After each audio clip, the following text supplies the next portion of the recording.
Welcome to the Relationship Toolbox, a show about the skills we need to build healthy relationships with others.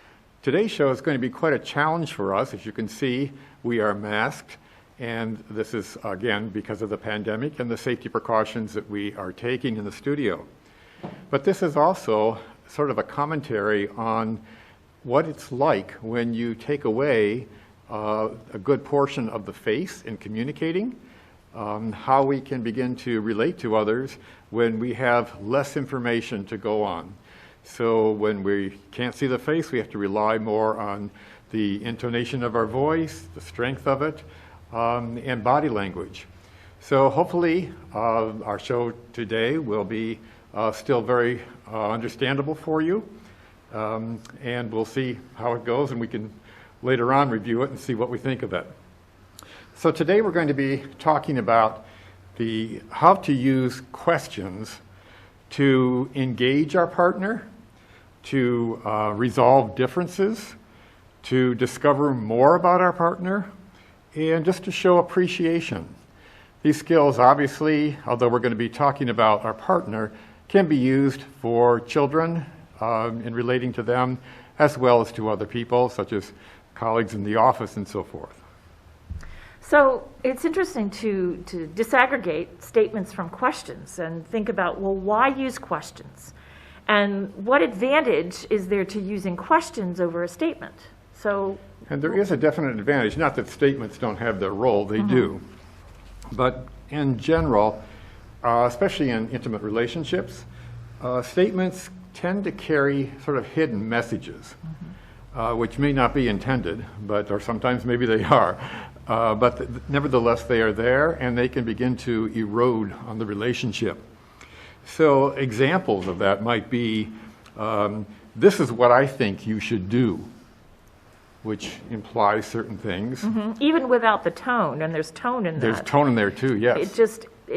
If you just neutrally saying, this is what I think you should do, there's a power in offering that statement without engaging the other person. Right, yes. So let me show you how to do that. Imply some of the same thing, perhaps with a little less power, more helpfulness, but still, maybe that person doesn't want that and sees that as a real intrusion. And it's implying a lack of capacity, perhaps, on the other person. Correct. Maybe. Yes. Maybe that isn't the intention, but that could be the way it's heard. Exactly. If you had all the experience I have, you would know that one can really be a zinger, because it may be true, but a person still could have an outlook on things or a point of view that could still be very helpful. And to discount them because one person has more knowledge about a specific thing, again, just erodes the relationship. I know I'm right. Just listen to me. And again, the same type of thing of the discounting of the other person with it. That's a stupid way to think.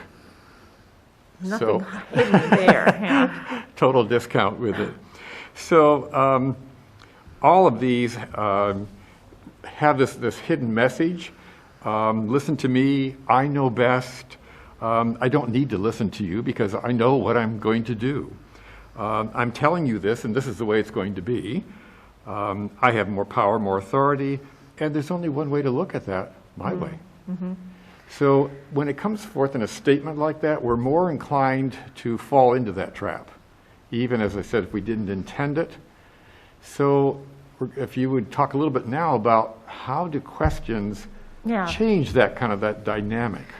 Well, right off the bat, it implies interest. If I ask you a question and I sincerely want to listen to you, I'm engaging you. I'm inviting you. I'm interested. I want to know about what you have to offer. You wouldn't ask me the question if you weren't ready to hopefully listen to what I had to say. Hopefully, although there are instances where that does happen, where it's just kind of a perfunctory dance. I'm also showing you some respect because I'm allowing for the fact that you may have a different point of view. I may still be staunchly holding on to mine, but I'm engaging you and saying, well, maybe there's a different way of looking at this. Tell me what it is. Yes. I am hopefully showing a willingness to listen, and after I ask that question, I'm actually listening to your response. Maybe even like we've talked in other shows about reflectively back to, I'm listening so that I can reflect back and to check in with you. It's showing a desire to learn and to discover something about you or your situation. Even though I may think that I know you very well, I still want to learn. I want to continue learning about you. It can be kind of entertaining because you can surface things that are outside of conflict that are enlightening and fun. Sure. It could also be a way to kind of ratchet down heated conversation or heated escalating of an argument, because generally those are statements. I'm trading a statement with you're trading a statement. Right. And it shifts the dynamics if all of a sudden I ask a question. Because instead of just lobbing those back and forth, trying to persuade each other, I've changed the system. It also suggests that we're a team, that we have some kind of mutual benefit that we are trying to reach for and gain. And it has the possibility to not blame and to be kind of focusing on the future and not what happened in the past. It also gives you, if you're the person I'm asking a question, an opportunity to reflect. And maybe you haven't had a chance to think about this, but I'm creating that space in the conversation for you to pause and to contemplate what it is about this situation that's making you feel that way. It really creates a safe environment for doing that.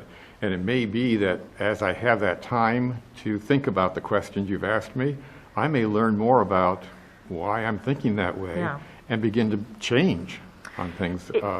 It's sometimes we act out of unexamined emotions and feelings. Or just defensiveness.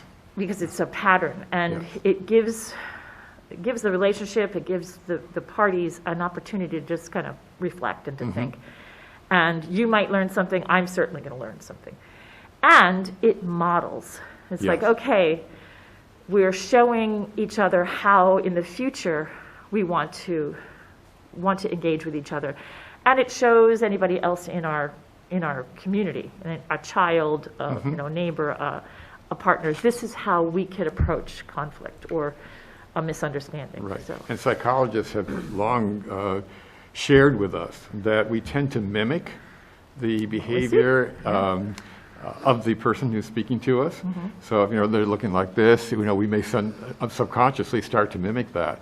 So if you are modeling, if you're doing something and I'm sort of mimicking that back by asking you a question, things like that, again, we're putting that conversation into a whole different realm from what it might be otherwise. It's a positive framework that the person that you're engaging with can use again, plus anybody else in your family dynamic or your work dynamic can use again. Especially and children watching parents. Yeah, it's like, hey, it may come back in a positive way later. So, but they're different kinds of questions, right? Right. Well, that's the next thing. Are there some questions or a question format that's better than others? And the answer to that is definitely yes. One of the most common is the concept of an open-ended question versus a closed question, with the closed question just requiring a one-word or a perfunctory type of response versus what we talked about before, reflection. So even though these aren't one-word responses necessarily, we do this every day socially when we say, "How are you today?" And we really don't expect someone to go into detail anything. Usually we'll get a fine, "Oh, I'm doing okay." Good, bad, and, and that's it. So that's another way of, even though it's a question that could elicit more than just one word, typically it does not because of the social expectation. Right, that's kind of just our routine. Yes. That's just kind of a placeholder sometimes. Although in other countries, they do expect you to answer that. Yes. In this country, we don't. It's just kind of like a throwaway. But sometimes we do set ourselves up for just a yes or no answer. Even with our children. How was school today? Fine. And you haven't really, and then you have to follow it up with another question. Yes. So you're kind of learning as you're doing it. Or asking a spouse, "How was your day?" Yeah. And again, we're probably going to get a perfunctory thing. with it. To counter that and go to a more open-ended question, not only is it more reflective for the listener, but it actually is more reflective also for the questioner, because you have to think a little bit more when you put a open-ended question together. So rather than how was your day together today, what was the most unexpected thing that happened to you today? Wow. That takes a little bit of thinking to put that together. Or what went well for you today at work? Not only is that open, but it's also kind of spinning something good. So even if there is something bad to talk about, you've kind of primed the conversation in a positive way before you deal with a negative too. So it gets away from the perfunctory response. Things like, what do you think I should do? So it's inquiring of someone. Again, there's that curiosity, that asking for someone their views, and what it does in terms of teamwork with it. What feelings did you experience when you were in that situation? Now that allows for a lot of empathy. And you're teasing out the information too. Yes, exactly. You can relate to people more than just, I had a bad day. Oh, so sorry to hear that. And then move on. And nothing has really been helped. Yes. You're still carrying that bad day with you. Right. And asking, what are your thoughts about what happened? Yeah. And maybe at first someone would say, I don't want to talk about it. But maybe in a few minutes when they realize this is someone who really wants to listen, that changes. And said, well, this is what happened today, or this is what I'm thinking now about this. And these are the thoughts going through my head. And now you're into relating with that person, with that partner. So it's also important to not think you're asking a question when it's really a statement. That because you could kind of lift your voice up, or you could pretend you're asking a question when really you're driving home your own agenda, or you are delivering criticism all dressed up like a question. For instance, you could say, why didn't you do it the way I asked you to do? Technically, that's a question. But instead of kind of letting the person walk in, I am communicating to you in that communication that I am unhappy and that I'm critical, or frustrated or whatever. Instead of saying, something like, tell me what you were thinking as it led up to the way you chose to do that, because I need to understand. Or one asks for the person to defend herself. And the other says, I'm interested in your thinking, what led up to that. What do I not understand, or what do I not know? I mean, it's hard because there can still be some veiled frustration that you're just holding back barely. But something that's really pointed, like how come you couldn't, or why don't you ever, is definitely veiled criticism in the form of a question. And it also tends, at the point you just made, it tends to contaminate the emotions too. When you ask it in that aggressive way, that accusatory way, the emotions that go along with that are ones of anger, annoyance, and so forth, and then on the other person, defensiveness and anger and annoyance. Whereas when you ask that in a more curiosity thing, and with the anticipation that there may be something I haven't thought of, the difference in the emotions that one has both as a questioner and as someone who's receiving the question is going to be different. It's less fatalistic. It's like when I'm asking the question, how come you can't ever, or why didn't you do it the way, it is presupposing that you're going to fail at this every time, and that this is the same old thing.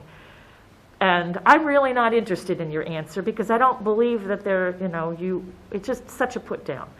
Whereas if I want to disrupt that legacy of repetition and patterns, I do have to understand what's going on here. And I do have to entertain it from a place of curiosity. Like, help me understand the process that you're going through when you do that. So, and the listener, or the person who's being questioned, when the question comes across in that positive way, that goes back to that respect thing that you were talking about that questions do. How many times have we heard children say, I really respected, what that teacher did or what the parent was doing, the way they handled themselves. I expected them to really let me have it, and they didn't. They listened, So also, if you are in a partnership or relationship or even a colleagueship where you know the person's buttons, you really should try not to push them in your question. And usually in intimate relationships, we know what those buttons are. It's just like, yeah, it's really hard to not reach for that, because if you're angry, you feel some kind of revenge or delight or justification, but a question that is going to elicit defensiveness isn't really going to be helpful. Again, is it really a question, or is it an attack dressed up like a question? Yeah. Is it a statement of disapproval or whatever? So the questioner might want to ask herself or himself, why am I asking this? For what purpose? And that will change that if they are honest with themselves and say, I'm out to get them. I'm out to hurt. I'm out to retaliate. I'm out to express my anger. Then those really, are they questions? Yeah. Or are they just statements hidden in a question? Yeah. Yes. So but then, there are questions that are just made for building relationships as well, outside of conflict. Right. Because we can get into our routines and we can get into this kind of just repetition of daily transactions, really, and miss out on the opportunity to continue to know somebody. And to engage them. And it's amazing, once we assume that we know somebody so well that there isn't anything new they can say that's going to be new to us, that can stagnate a relationship very quickly.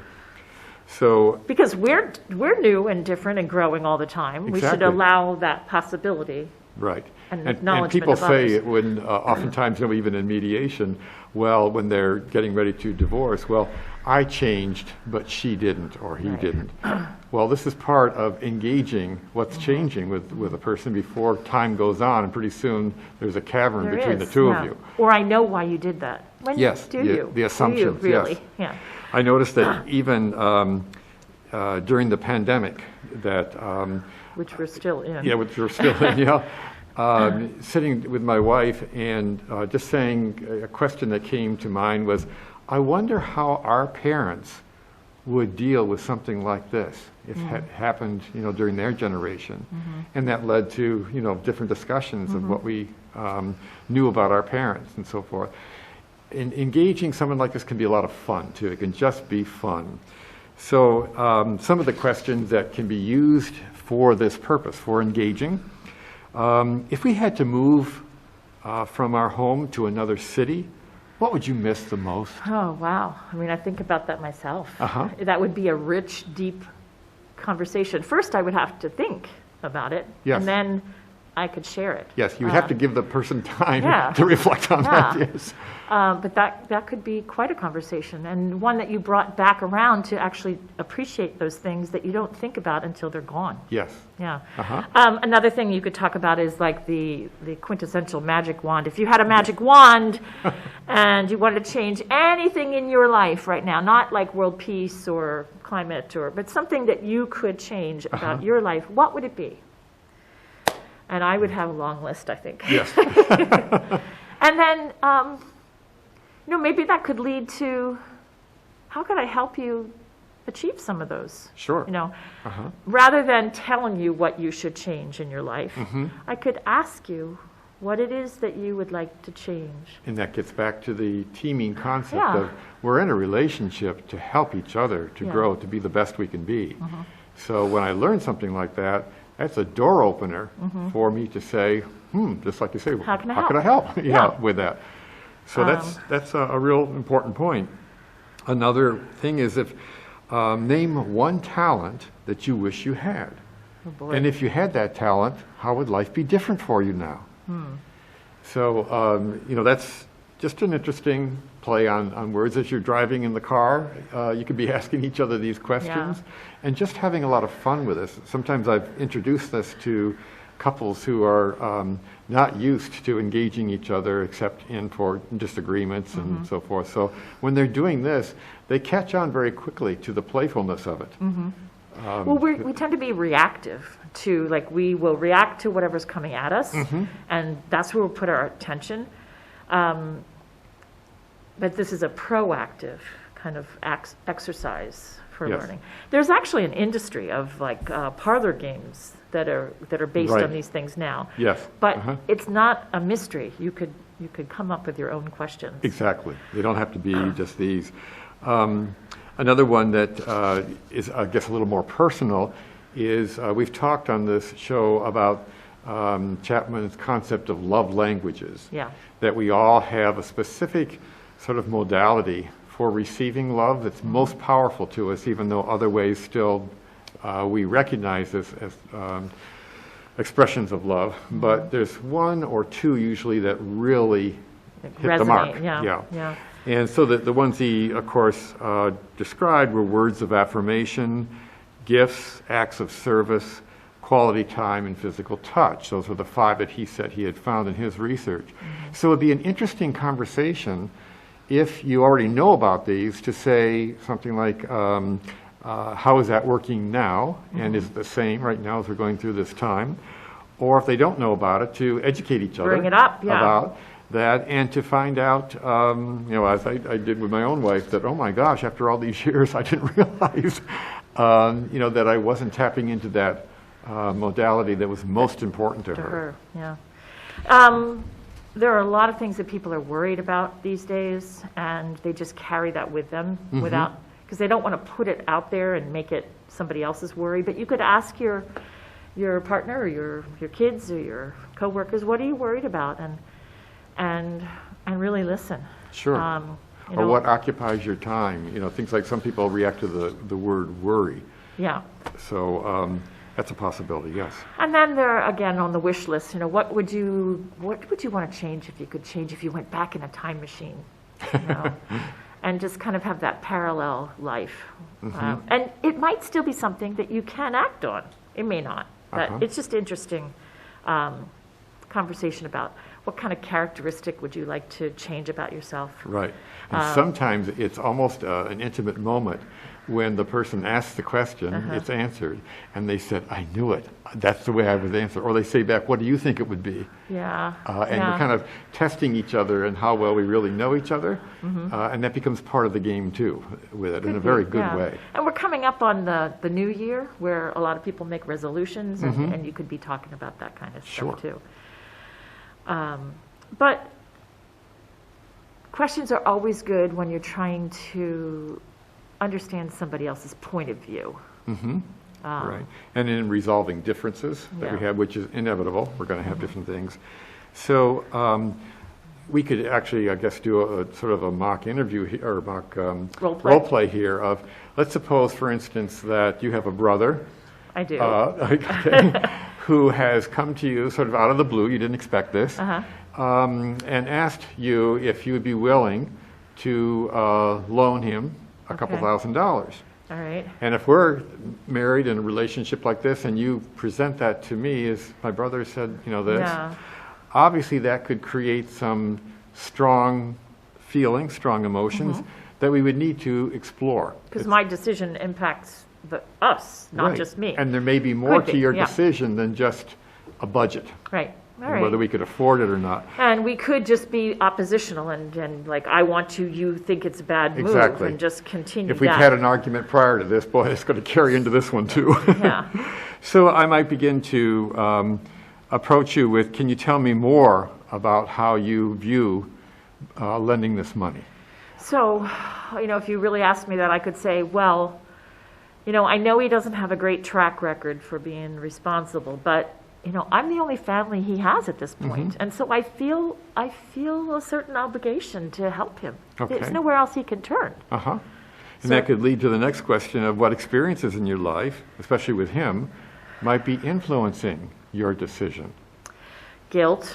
Maybe there's been a time when I didn't help him and I felt bad about it. And here's an opportunity to right that wrong. You may still not think it's wise, but that would be telling you why I feel like I really want to do this. Exactly. So it's giving me more information of where you're coming from.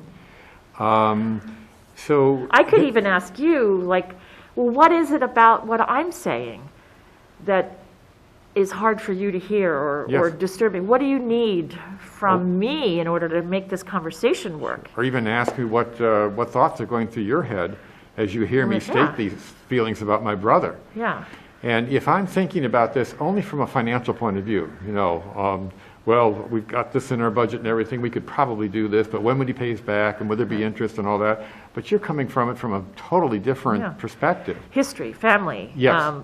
Previous behaviors and how this can either remedy or fix or compound our relationship. So we could even step back and say, okay, I hear what you're saying, you hear what I'm saying, but what is there something else that we're missing here? Is there another solution outside of the box from an omniscient third person? What are we missing that could help us solve this problem? And that's a question that's kind of posed to both of us. Right. And I might decide that even though from a financial point of view, I really don't want to do it, I don't think it's a wise thing, but from the reasons that you've talked about, I respect them and I think they're important, therefore I'll go along with it.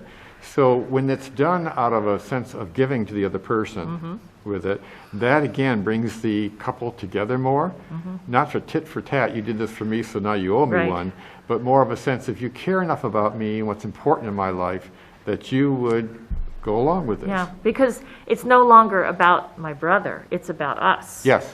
And that the risk and sacrifice you're willing to make or take because of me and because of us. Yes. And that would have not been present. You wouldn't have surfaced that without these questions. Exactly. So, well. Okay, so the other, well, yes, why don't we go ahead with appreciation and. Yeah, so we've talked a lot about how, in other shows again, about how it's so important to compliment people and things that you appreciate and so forth. It also can be done in the form of a question. Statements are very good in that, but it can be done in the form of a question, such as, how did you know that that was so important to me? With it, it's giving a compliment sort of in a backhanded way of acknowledging that and honoring the connection that we have. Exactly, yes. Or how can I show you how much I appreciate who you are? Wow, you know what that can do for a relationship. And that's getting back to that love language, maybe. Yes. You know, how do we show each other that? Yes. You know, because it may be different. What you need is different than what I need. Then we make those assumptions sometimes. Right. And these are the bonds, the things that build bonds in a couple that can help us during times when it doesn't go so well. When there's stress or, So, as we leave you at the end of this episode, I would like to ask you, what questions are in your toolbox?